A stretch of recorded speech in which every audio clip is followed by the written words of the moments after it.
ஓம் சாந்தி. அவ்யக்த சமிக்ஞை 9 செப்டம்பர் 2024. பாபா சொல்றார், இச்சா மன பரேஷானி. ஆசை என்றாலே குழப்பம் அப்படின்னு அர்த்தம். इच्छा कभी अच्छा बना नहीं सकती क्योंकि विनाशी इच्छा पूर्ण होने के साथ साथ वह और अनेक इच्छाओं को जन्म देती है.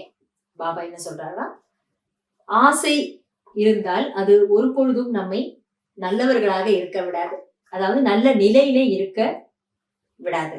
ஏனென்றால் அழியக்கூடிய அந்த ஆசைகள் நிறைவேறினாலும் கூட அதன் கூடவே அது மற்ற அநேக விதமான ஆசைகளுக்கு வழிவகுத்து விடுகிறது. அந்த ஆசை, ஒரு ஆசை பூர்த்தியானால் அதோடு நின்று போயிட்டா பரவாயில்ல, அதோடு நிற்காது.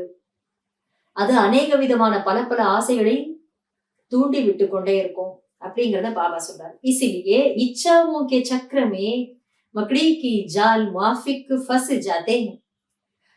छूटने चाहते भी छूट नहीं सकते, तो इस जाल में फंसे हुए अपने भाइयों को வினாஷி இச்சா மாத்திரம் அவித்யா பனாவோ.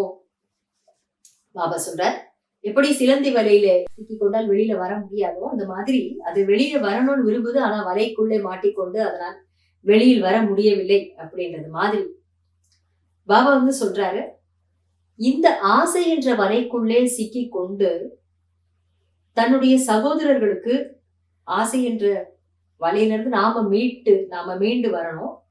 அப்ப நம்முடைய சகோதரர்களுக்கும் அழிகின்ற ஆசையிலிருந்து விடுபட்டவர்களா நம்ம ஆக்க முடியும். ஆசை என்றால் என்னவென்றே அறியாதவர்கள் ஆக்க முடியும். பாபா என்ன சொல்றார், ஆசைகள் என்ற சக்கரத்தில் சிக்கிக் கொள்வது என்றால் சிலந்தி வலையில மாட்டிக்கொண்ட பூச்சியை போலத்தான் அப்படின்றாரு. அந்த பூச்சி வெளியில வரணும் அப்படின்னு விருப்பப்பட்டாலும் அதனால் வெளியில வர முடியாது. அது போலவே இந்த ஆசைகள் என்ற வலையிலே சிக்கிக் கொண்டிருக்கக்கூடிய தங்கள் சகோதர ஆத்மாக்களை நீங்கள் ஆசை என்றால் என்ன என்றே அறியாதவர்களாக ஆக்கிவிடுங்கள் அப்படின்னு சொல்றாரு. அப்ப நாம முதல்ல அந்த ஆசைகளுடைய வலைகளிலிருந்து நம்மை நாமே காப்பாற்றி கொண்டால்தான் மற்றவர்களுக்கு நாம நல்வழியை காட்ட முடியும்ன்றத பாபா புரிய வைக்கிறாங்க. நன்றி பாபா. ஓம் சாந்தி.